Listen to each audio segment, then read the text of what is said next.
Colts watch 9/11.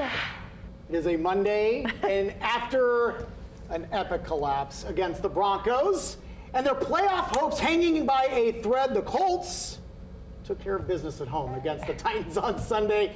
It was looking like a blowout until a late game surge, of course, by the Titans. But our friend Colts contributor Heather Lloyd, the victory blazer, has arrived on this holiday. Yay. Thanks, first of all, for spending your holiday week with us. Of course. Where else am I going to be on Monday after a Colts game, right? It was, but I mean, it was a fun game, right? For most of the game until like maybe the last 5 minutes or so. This is what we do, right? It is. This is, don't ever get too comfortable. Don't ever relax. Don't ever sit back in your seat and take a deep breath and just, take a little nap. Right.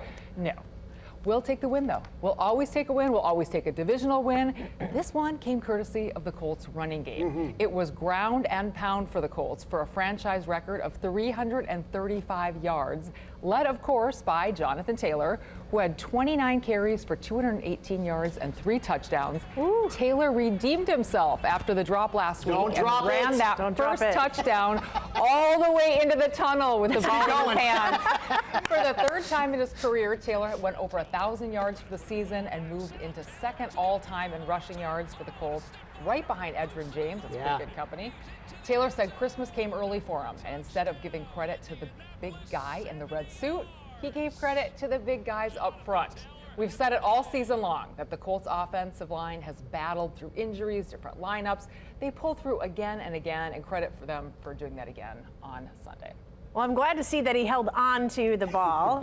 And hands. He that's tried to get it out of his hands. I did laugh about that. That was pretty funny. that was good. That He was was good. not letting it go. But Taylor did have maybe a little help from Anthony Richardson as well in that running game. Absolutely. You know what? When you get those two in a rhythm running together, it is very hard to defend. Richardson had 9 carries himself for 70 yards and a touchdown. The Colts kept the ball on the ground most of the day.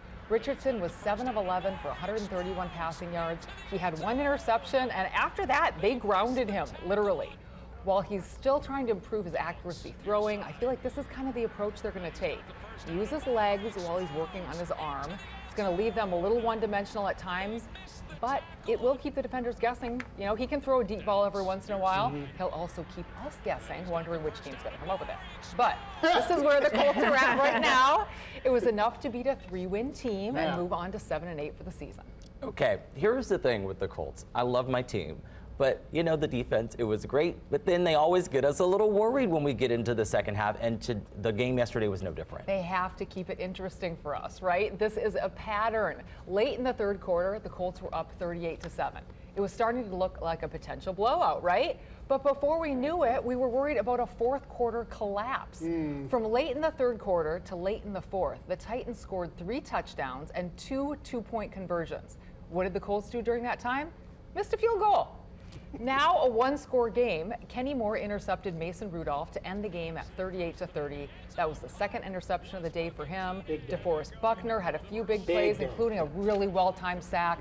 But the defense as a whole started cooling off right about the time the Titans started heating up. Have we seen this script before? Yes. I feel like I've written this story before, right? Yes. Yes. Hey, it all turned out well, but this is a 3-win team. You can't do that against every team. Right.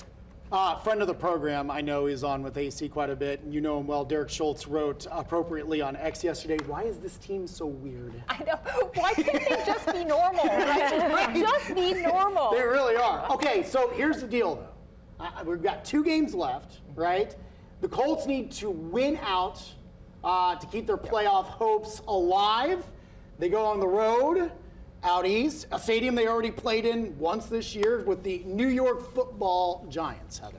A stadium with planes flying over it saying "Fire everyone" on Sunday. So hey, you got that going Very for you. stable, that's right. Yes. The Giants are another team with nothing to play for. But as we saw this week, the Colts need to stay focused and play a complete game no matter who they're playing. And that's not something, honestly, that we've really seen them do a lot of this season. So win out, then hope for a series of other events. Okay. That's the playoff scenario for the Colts. Ask Santa for a Colts win against the Giants and Jaguars, a Chargers loss to the Patriots and Raiders, and for Denver to lose out as well. Easy, right? You're golden. And a partridge. Right. Is that all? It could also be over on Saturday if the Chargers That's true. beat the Patriots. So So then you can just relax for the rest of the next 2 weeks but, and say, yeah. we'll see you next year. you've got plenty to wish for. You've got plenty to, keep your fingers crossed for, plenty to ask for. But yeah, But really, it a shouldn't be- series of different things to get to the playoffs. But it shouldn't be like that, though. It shouldn't be like that. It's funny you bring that up, Terry. You're right. Yeah. It should not be like If that. you play your best football in November and Yes. December, you're not depending on other teams to get you into the playoffs like you are right now. Even beating the Broncos would have changed everything. But they played a really dominant game that didn't matter at all. When had they done that last week, this whole thing could have looked very different. All right. Coulda, woulda, shoulda. Thanks, Heather. Yeah. Thank you. I love it. Merry Christmas, right? Hey, at least we can be in a good mood this week. That's so true. That is right. Well- All right.